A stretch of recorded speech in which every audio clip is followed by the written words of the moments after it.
ನಮ್ಮ ದೇಹದಲ್ಲಿ ಏನು ಪ್ರಾಣಶಕ್ತಿ ಫ್ಲೋ ಆಗುತ್ತೆ ಅದರಲ್ಲಿ 5 ಮುಖ್ಯವಾದ ಪ್ರಾಣಗಳಿರುತ್ತೆ.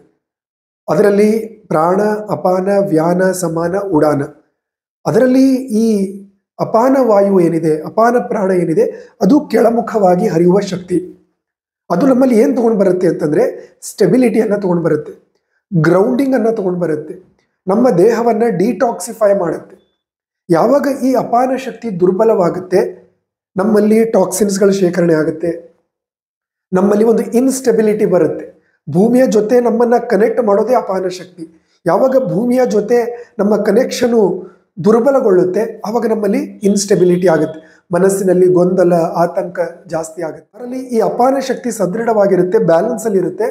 ಅವರಲ್ಲಿ ದೇಹದಲ್ಲಿ ಟಾಕ್ಸಿನ್ಸ್ಗಳ ಶೇಖರಣೆ ಆಗೋದಿಲ್ಲ, ವಾತ ಅಕ್ಯುಮುಲೇಟ್ ಆಗೋದಿಲ್ಲ, ಕಫ ಅಕ್ಯುಮುಲೇಟ್ ಆಗೋದಿಲ್ಲ, ಮಲಮೂತ್ರ ವಿಸರ್ಜನೆ ಸರಾಗವಾಗಿ ಆಗುತ್ತೆ, ಇನ್ನು ಆಂಗ್ಸೈಟಿ, ಭಯ, ಆತಂಕ ಆಗೋದಿಲ್ಲ. ಸೊ ಅದಕ್ಕೆ ಈ ಅಪಾನ ಶಕ್ತಿಯನ್ನ ನಾವು ಸದೃಢಗೊಳಿಸ್ಕೊಳ್ಬೇಕು. ಅದಕ್ಕೆ ಏನು ಮಾಡ್ಬೋದು? 2-3 ಸರಳವಾದ ಅಭ್ಯಾಸಗಳನ್ನು ನೀವು ರೂಢಿಸ್ಕೊಳ್ಳೋದು. ಒಂದನೇದ್ದು ಪ್ರಾಣಾಯಾಮ. ನೀವು ಯಾವಾಗ ದೀರ್ಘವಾಗಿ ಉಸಿರನ್ನ ತಗೊಳ್ತೀರಾ ಅದು ನಿಮ್ಮ ಪ್ರಾಣ ಶಕ್ತಿಯನ್ನು ಹೆಚ್ಚಿಸುತ್ತೆ. ನೀವು ಯಾವಾಗ ನಿಧಾನಕ್ಕೆ ಪೂರ್ತಿ ಉಸಿರನ್ನ ಹೊರಗಡೆ ಹಾಕ್ತೀರಾ ಅದು ನಿಮ್ಮ ಅಪಾನ ಶಕ್ತಿಯನ್ನು ಸದೃಢ ಮಾಡುತ್ತೆ. ಎಕ್ಸಲೇಷನ್ ಈಸ್ ಅಪಾನ, ಇನ್ಹಲೇಷನ್ ಈಸ್ ಪ್ರಾಣ. ಸೊ ನೀವು ನಿಧಾನಕ್ಕೆ ದೀರ್ಘವಾಗಿ ಉಸಿರನ್ನ ಹೊರಗಡೆ ಹಾಕಬೇಕು. ಯಾರಲ್ಲಿ ಈ ಅಪಾನ ದುರ್ಬಲವಿರುತ್ತೆ ಅವರು ದೀರ್ಘವಾಗಿ ಉಸಿರನ್ನ ಹೊರಗಡೆ ಹಾಕ್ಲಿಕ್ಕೆ ಆಗ್ತಾ ಇರಲ್ಲ. ಸ್ವಲ್ಪ ನೋಡಿ, ನೀವು ಎಷ್ಟೊತ್ತು ಉಸಿರನ್ನ ಹೊರಗಡೆ ಹಾಕಬಹುದು. ಈ ಉಸಿರನ್ನ ತಗೊಳ್ತೇವೆ ನಾವು,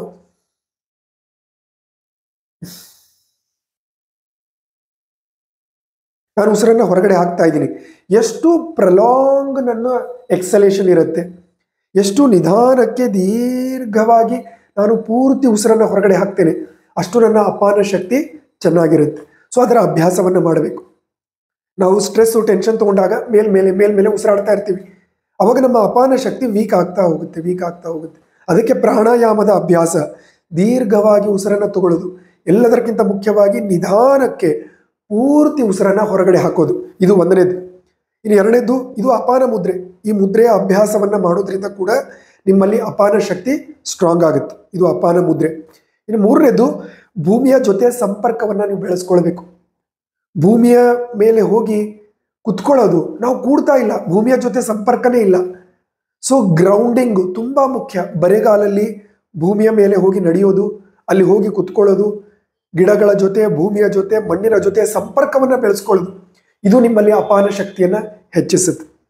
ಯಾವಾಗ ನಮ್ಮಲ್ಲಿ ಅಪಾನ ವೀಕ್ ಆಗುತ್ತೆ, anxiety is a common symptom, ಮಲಬದ್ಧತೆ ಕಾಮನ್ ಸಿಂಪ್ಟಮ್. ಅದಕ್ಕೆ ಅಪಾನ ಶಕ್ತಿಯನ್ನು ಹೆಚ್ಚಿಸ್ಕೊಳ್ಳಿ. ಒಂದು ಗ್ರೌಂಡಿಂಗ್ ಅನ್ನ, ಒಂದು ಸ್ಟೆಬಿಲಿಟಿಯನ್ನು ಅದು ನಿಮ್ಮಲ್ಲಿ ತರುತ್ತೆ. ಧನ್ಯವಾದ.